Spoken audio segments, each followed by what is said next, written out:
And I hope the protocol is, if you see something strange, if you see something out of the ordinary, if you see some weird shit, you haul ass like a mother clucker.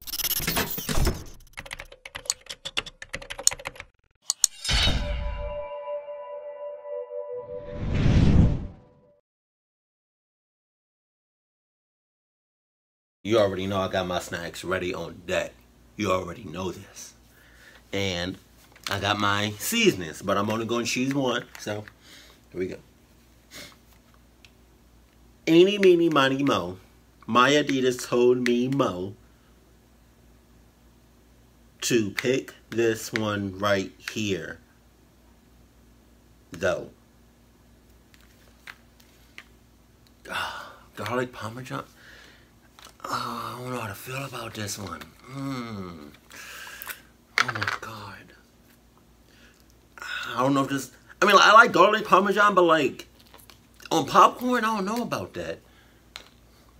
Gotta do my taste test. Wait, let me smell. I really don't know about this. Oh wow. That's good. Salty, but it's good. Okay, I can dig it. Here we go. Sup? Dope.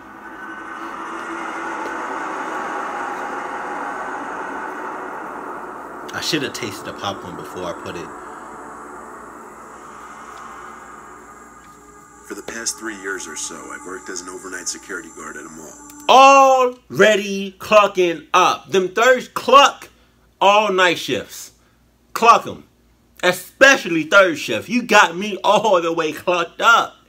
Hell no. I don't care if I'm in the safest place or the scariest place. Third shift is third shift. Meaning, that's a red flag shit. Like, come on, man. How you already clucking up? It used to be that the mall didn't require an overnight person, but vandalism started to become a problem. Most of the time I would drive around the parking lot all night listening to my car radio. Now and then I'd kick some skateboarders out of the parking lot or investigate a suspicious person lurking about. Other than that, I'd say the job was pretty tame. Maybe 3 months in, I experienced something a little bit stranger. Okay. I noticed that the light to one of the shops was on while driving around the parking lot. None of my business. This was surprising to me considering no one had snuck past me as of yet. So, of course, I parked the car and headed inside the mall to catch the potential thieves. As I approached the shop, I didn't hear the sound of anyone rummaging through the inventory. Sure enough, the shop was empty. As a matter of fact, even the security gate was still down. Only the shop owners had access to the security gates, so I couldn't really do anything about the light being on. I headed back out to my car.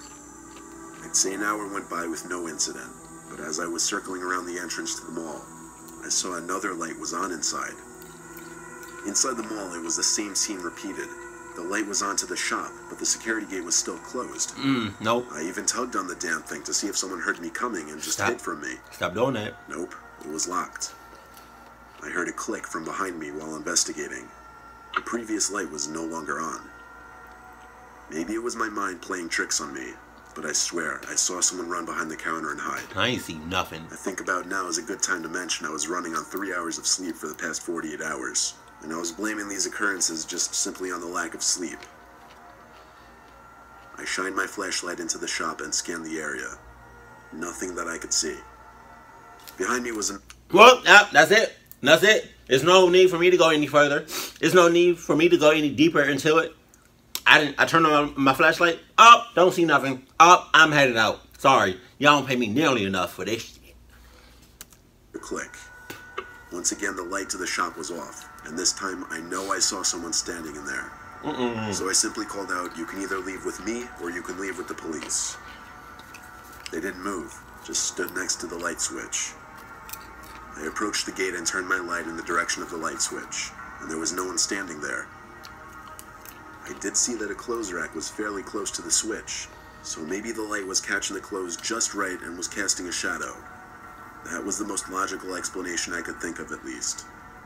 I left the mall.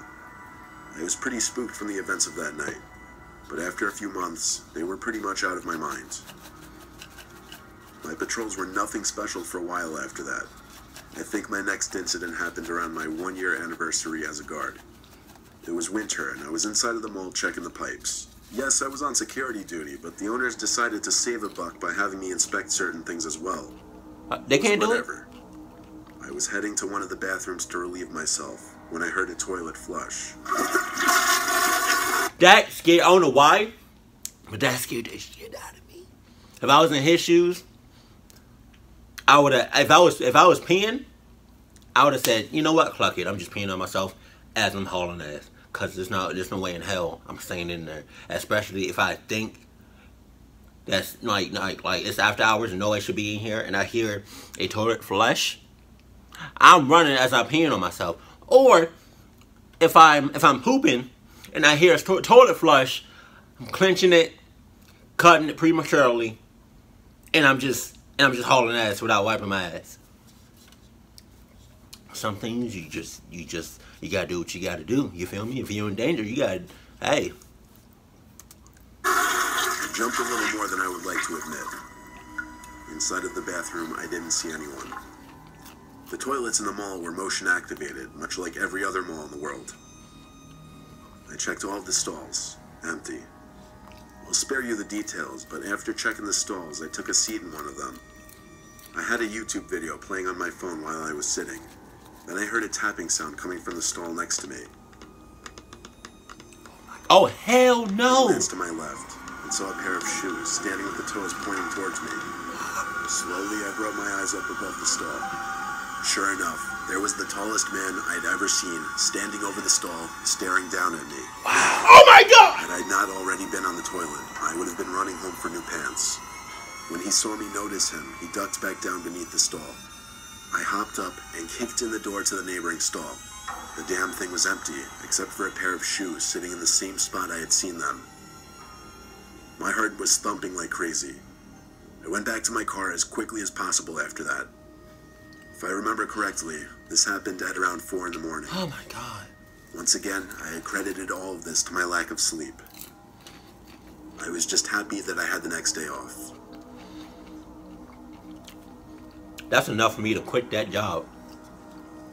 Or not do third shift no more. My friend and I once went to the infamous abandoned Rolling Acres Mall in Akron, Ohio. Why? I'll call my friend Jake for this story for privacy reasons. We went at like 11 o'clock at night on a Wednesday night, since we didn't have school the next day.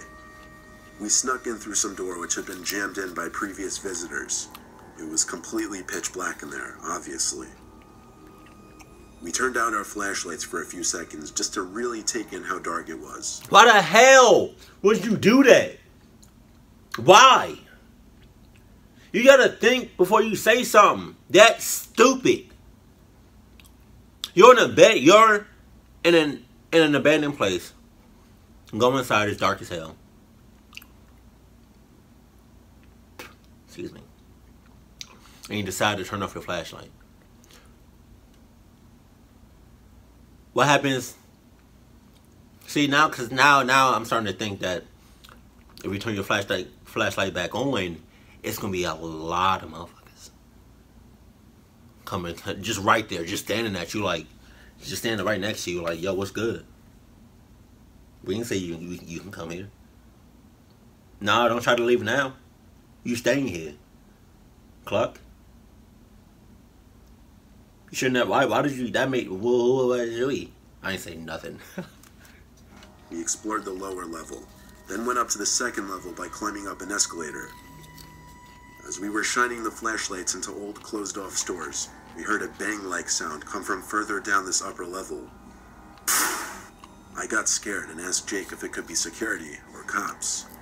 He said he doubted it, probably just more people like us exploring. But we did still try to move in the opposite direction from the sound, just in case. We were right by the JCPenney in the mall, when we heard another similar bang-like sound like from before, this time louder and closer. Jake and I turned off our flashlights now just to be safe. Why? No. We didn't know who that could be. With our lights out, we did the best we could to make a little distance between us and the sound, without banging into walls or anything. Suddenly, I heard a psst. It came from a little further in front of me. Psst, nothing. It was kind of muffled too. So I assumed it was Jake calling me ahead. Psst, my ass. I kept hearing him going, psst, psst. So I kept following the sound of it. Psst, my wow. When I got close enough, I whispered to Jake, "Where do we go now?" He didn't answer. So I started feeling around for him, and I found what I believed to be his shoulder. Only the fabric of the jacket I felt did not match the fabric of the coat I knew Jake was wearing. I turned on the flashlight and screamed when I looked up and saw the person I was holding onto wasn't Jake, but rather some tall guy wearing a beanie and a face mask. The man grabbed me and put me in a headlock as he tried dragging me. Jake came out from the darkness and landed one clean punch to the man's face, which gave me just enough time to take off as he let go of me. Jake and I ran to the same place we came in from, and when we got outside, we continued running until we got to the car. We didn't stop to catch our breath just yet, though. Jake booked it out of the abandoned parking lot, and only then did we feel relief. I gave Jake a firm handshake as I laughed and caught my breath, thanking him for potentially saving my life. Laugh my ass. There's nothing to be laughing about. You almost got clucked up. You did get clucked up.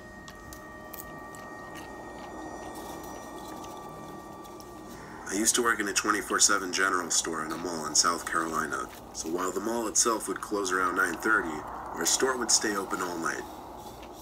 There were two entrances to the store, one from inside the actual mall itself, and then a back door that people could enter through after the mall closed.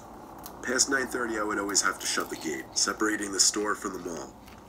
Given that this was a smaller store, it was never really busy in the deep night hours, which also made my job very uneventful most of the time. But there was one night shift that turned out to be anything but uneventful. It was towards the middle of my shift. The gate between the store and the mall was down, but I could still see through it, obviously, into the dark half-lit hallway of the mall. The mall always had night lights on, which were much dimmer, but bright enough for the security guards to see what's going on in the cameras. I was doing my own thing, organizing the shelves, making sure everything was neat, when I heard a rattle at the metal cage. And saw some guy standing on the other side, grasping the gate with his hands. Hell. At first, I thought it was a security guard on duty. It was the only logical explanation, even though it was rare to ever see them walking around. But as I got closer and asked if there was a problem, I realized it wasn't a security guard. Oh. It was just some random man. He was wearing a dirty black and white plaid shirt and very baggy blue jeans. Most notably, though, and what made this exceptionally strange, was that he was just looking up at the ceiling. I inched a little closer and again asked if something was wrong and if he needed help.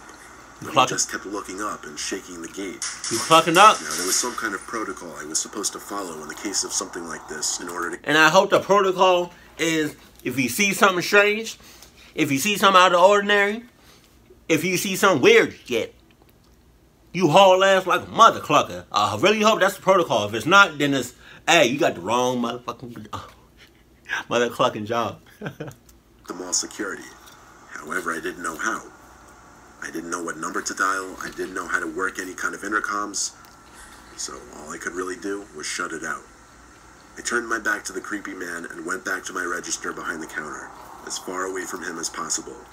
Unfortunately, the shelves are angled perpendicularly to the counter, not parallel, so the man at the gate was in direct line of sight from me still. Wow. He finally seemed to back away. Like, literally walked backwards, though, with his head still up at the ceiling. All that was going through my mind was where could security be? It was to my understanding that there would be at least one person watching the cameras at night. Anyway, I tried to just move past it, resuming my cleaning activities. I couldn't help but look back outside to the mall every once in a while, though. Thankfully, he was gone now. Is he? Eventually, someone came into the shop. Is he gone? I heard the back door slide open. I was in between two shelves and couldn't see them, so I continued with my work. After finishing up sweeping the aisle, I went back to the register to wait for the customer. I saw the customer now. They were standing at the end of the last aisle to the left, the alcohol aisle. He was looking up. At first I thought he was looking at the top shelf, so I looked away. I only looked at him for maybe a second. I bent down under the counter to put the broom and dustpan underneath, and when I stood back up to look at the customer, Gone. I felt like my heart nearly stopped. He was looking at me with a smile, not a grin, but a wide lip smile. It also sank in right away now that this was the same man that was out in the mall from earlier, only now he'd apparently taken off his black and white plaid shirt. I stared at him, and he stared at me. Stop staring! I think this went on for 30 seconds. That's too long. I didn't know what to do, and I had actually frozen up in fear. Stop! Would you The freeze? face he gave, the smile, was a pure look of horror. Something straight from a horror film or someone's nightmares. You bullshitting. I felt like he stared into my soul. I opened my mouth to speak, and my voice trembled. I think I said, "Get out or I'm calling the cops." He didn't move. He didn't even bat an eye. I ran to the back room and locked the door so I could call my manager. She wouldn't pick up after several attempts, though. When I gave up, I heard a tap at the door. Not a knock, just a very gentle tap. I sat like a nervous wreck in that back room for a good 5 minutes, wanting to be anywhere but there. But when the fear of this person stealing a bunch of items and losing my job became greater than the actual fear of the person, I stepped back outside and looked around. But the man was gone. Is he? He was gone for good this time. You sure? Our shop has cameras, so they caught all of it. He don't care about that. When my shift ended, I told my manager about what happened and showed her the video footage. She was shocked and kind of freaked out herself. I only worked there for another month after that, then moved on. I would've, nah. The manager was in cahoots. That's why she didn't pick up. She knew that guy was there. That's probably her ex. You know? Trying to do some strange for a little bit of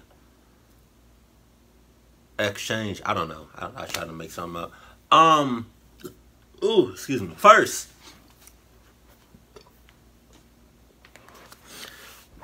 shouts out to you. If you can take the stem off a cherry,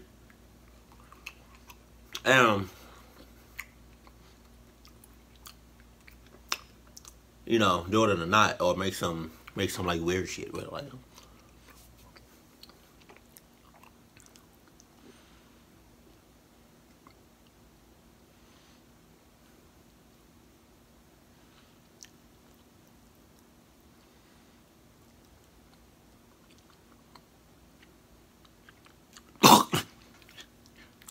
Okay, well, obviously I can't.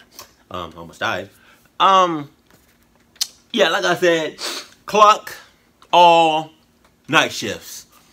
If you work night, and when I say night shift, I do mean not like the night shifts and the third shift, like the graveyard shifts. If you work graveyard shifts, see if you can work like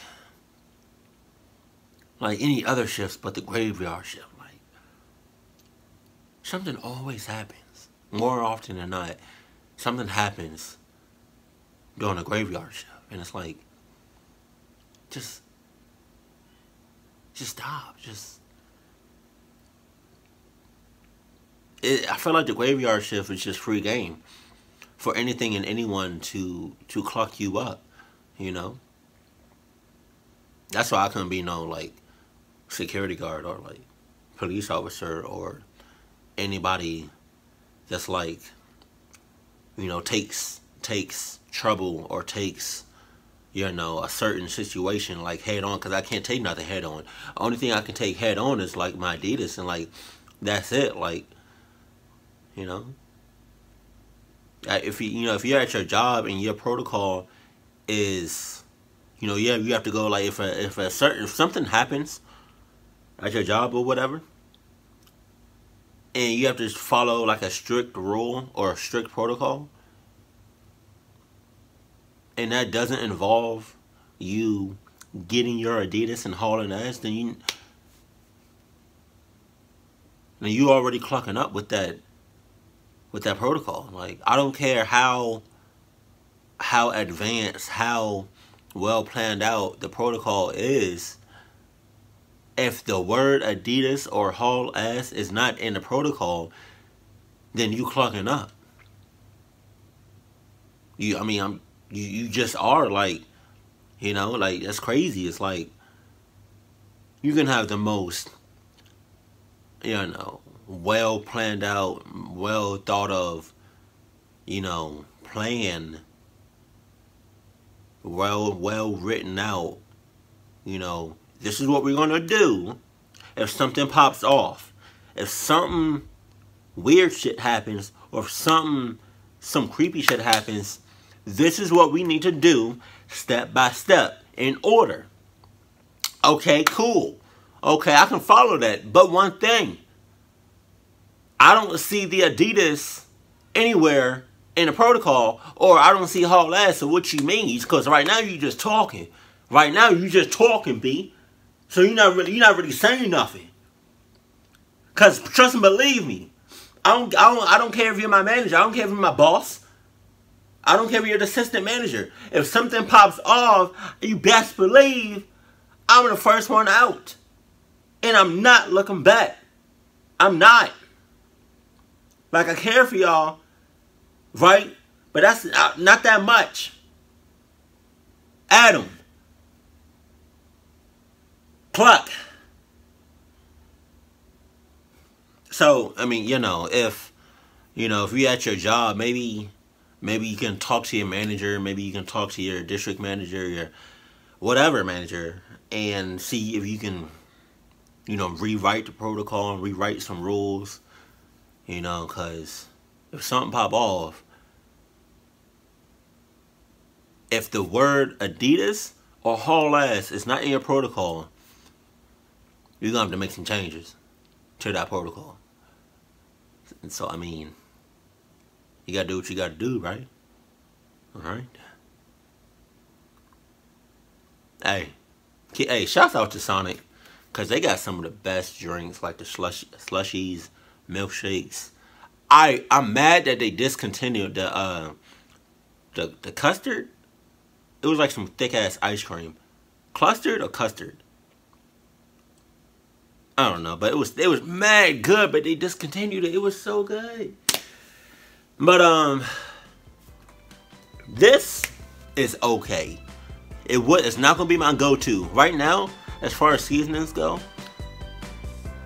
Like extra seasonings, it would have to be white cheddar and nacho cheese or nacho cheddar, something like that.